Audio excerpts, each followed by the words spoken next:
जानी दुश्मन। ठाकुर ज्वाला प्रसाद की हत्या उनकी पत्नी ने उनकी शादी की रात को कर दी थी। उनकी आत्मा एक दुष्ट शक्ति के रूप में धरती पर लौटती है जो पारंपरिक लाल दुल्हन की साड़ी पहनने वाली नवविवाहित दुल्हनों को मारकर बदला लेना चाहती है। ऐसा करने के लिए उसे एक मानव शरीर पर कब्जा करना पड़ता है जो दुल्हनों की मौजूदगी में एक राक्षसी प्राणी में बदल जाता है। प्रेतग्रस्त व्यक्ति अन्यथा सामान्य प्रतीत होता है, इसलिए वास्तव में कोई नहीं जानता कि वो व्यक्ति बुरी आत्मा के नियंत्रण में है। आत्मा को खत्म करने का एकमात्र तरीका प्रेतग्रस्त व्यक्ति की छाती में छुरा घोंपना है, लेकिन आत्मा को पूरी तरह से नष्ट करना कठिन साबित होता है क्योंकि वो पराजित होने से पहले चालाकी से नए शरीर में स्थानांतरित होता रहता है।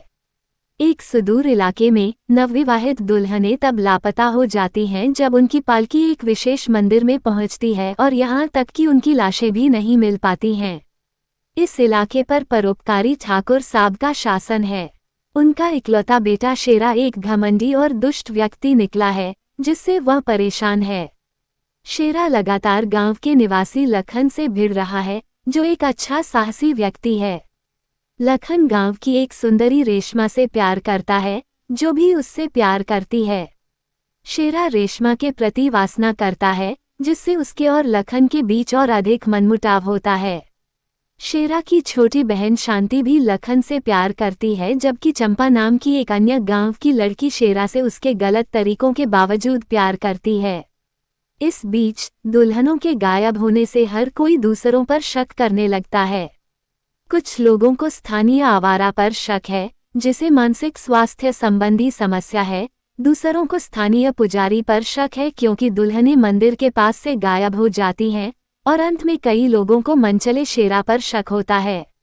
लाल ड्रेस को देखकर ठाकुर साहब का रोना धोना देखकर कुछ लोगों को उन पर शक भी होने लगता है।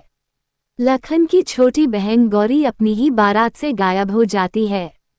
उसकी बाली पुजारी के जूतों के पास पाई जाती है जिसके कारण पूरा गांव उस पर हत्या का आरोप लगाता है।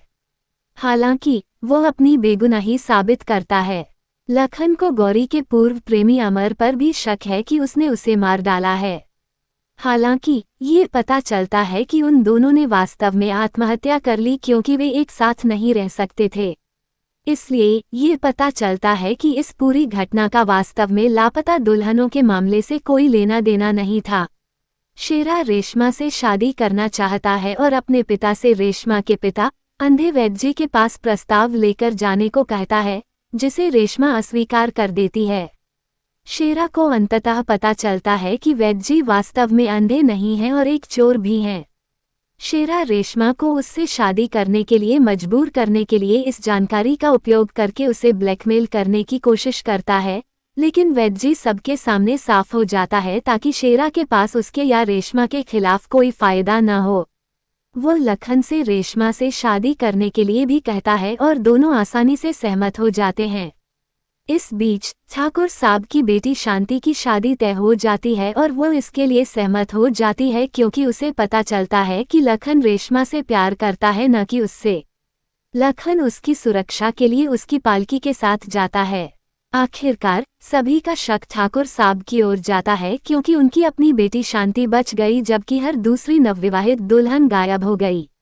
इसके अलावा लखन के अलावा वो उन कुछ लोगों में से एक था जो शांति को बचाने की योजना के बारे में जानता था। ठाकुर साहब आत्महत्या करने की कोशिश करता है, लेकिन उसकी पत्नी बताती है कि उनके बेटे शेरा को भी बदली हुई योजनाओं के बारे में पता था। ठाकुर साहब सभी को आश्वस्त करते हैं कि चाहे कोई भी दोषी हो वो उसे सजा दिलाएंगे, चाहे वो उनका अपना बेटा शेरा ही क्यों न हो। शेरा रेशमा का अपहरण करने के बाद भागने की कोशिश करता है, लेकिन लखन उसे रोक लेता है और जब वो आग में जलकर मरने वाला होता है तो चंपा उसे बचाने के लिए कूद पड़ती है। आखिरकार शेरा को अपनी मूर्खता का एहसास होता है और वह चंपा की उसके प्रति भक्ति को स्वीकार करता है। लखन और रेशमा की शादी हो जाती है। रेशमा की पालकी मंदिर पहुंचती है और उसे एक राक्षसी दिखने वाले आदमी द्वारा अगवा कर लिया जाता है। लखन उनका पीछा करते हुए एक गुफा में जाता है। वो वहां शेरा को भी देखता है, लेकिन उसे पता चलता है कि शेरा भी उसी राक्षस का पीछा कर रहा था। वे दोनों देखते हैं कि स्थानीय आवारा भी वहां है और वे उसे पकड़ लेते हैं। हालांकि ये पता चलता है कि मानसिक रूप से अस्थिर आवारा वास्तव में एक छद्म पुलिसकर्मी है जो लापता दुल्हनों के मामले पर काम कर रहा था। वे राक्षसी दिखने वाले आदमी से लड़ते हैं और लखन उसकी छाती पर चाकू घोंप देता है।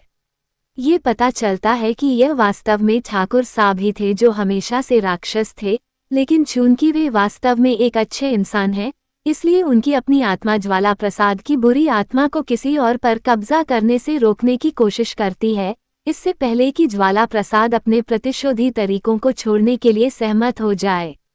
अंत में ठाकुर साहब ये सुनिश्चित करने के बाद मर जाते हैं कि बुरी आत्मा हमेशा के लिए चली गई है।